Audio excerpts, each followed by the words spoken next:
When we tackle obstacles, when we face adversity and conflict, it is only then that we find hidden reserves of courage and resilience we didn't even know we had.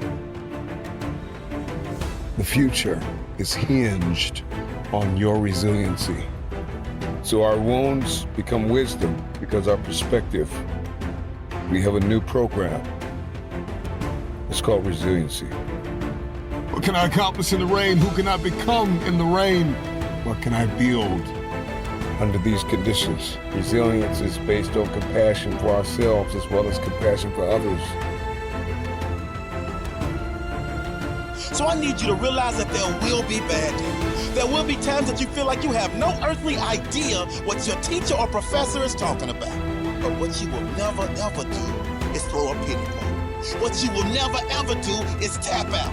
What you will never ever do is concede and throw in the towel. And if everything you listen to goes over your head, you are going to miss your moment and stay living in the midst of the madness. The madness of impossibility, the lie. Somebody lied to you and told you that it was impossible. Because understanding the power and the difference between what is impossible and what is possible, it all comes back to your perspective and your capacity. See, your life is one big sum average of the thoughts that you consistently hold in your mind.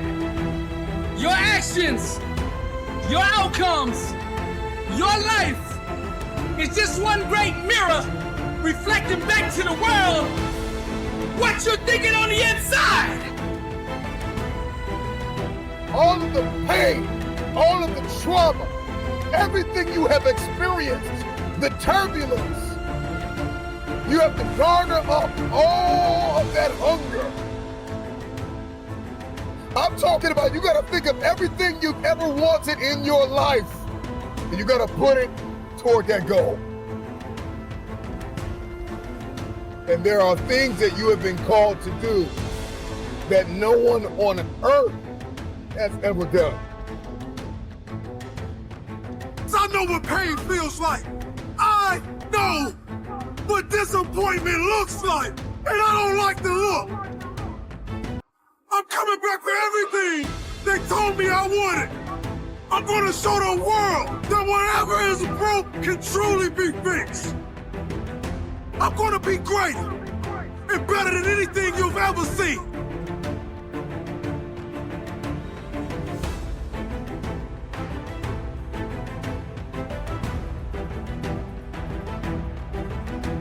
Make a commitment to pay the price for change.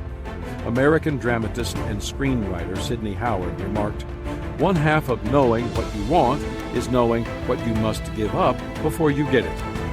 Change always costs you something, if not monetarily, then in time, energy, and creativity. In fact, if change doesn't cost you anything, then it isn't real change.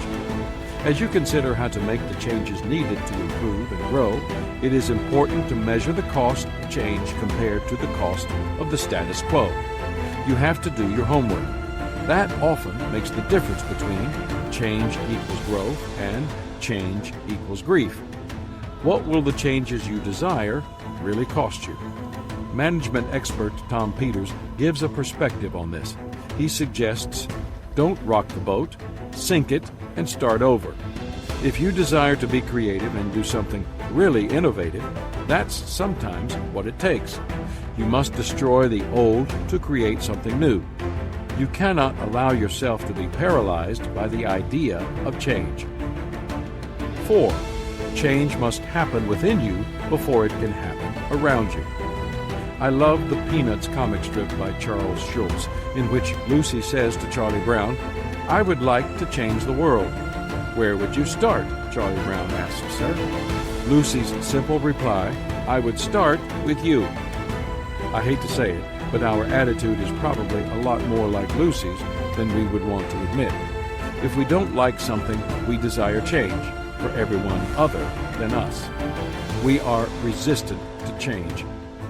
Novelist Frances Hodgson Burnett wrote, At first, people refuse to believe that a strange new thing can be done, and then they begin to hope it can be done.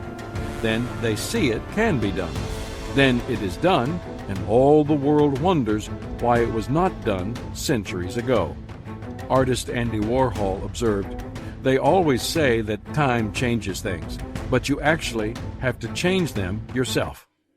The truth is that any change that occurs in the world always begins first with change within an individual. That's why playwright George Bernard Shaw said, "Progress is impossible without change, and those who cannot change their minds cannot change anything." The good news is that once you dedicate yourself to growth and develop a lifestyle of planned improvement from the inside out, it becomes normal to you. And you notice when you're not making the progress you have come to expect. It is said that pianist Arthur Rubinstein refused to listen to recordings made of songs he had played. Even only a few months after he completed them, he was dissatisfied with the playing he heard. Why? Because he had grown and changed, but the recordings had not.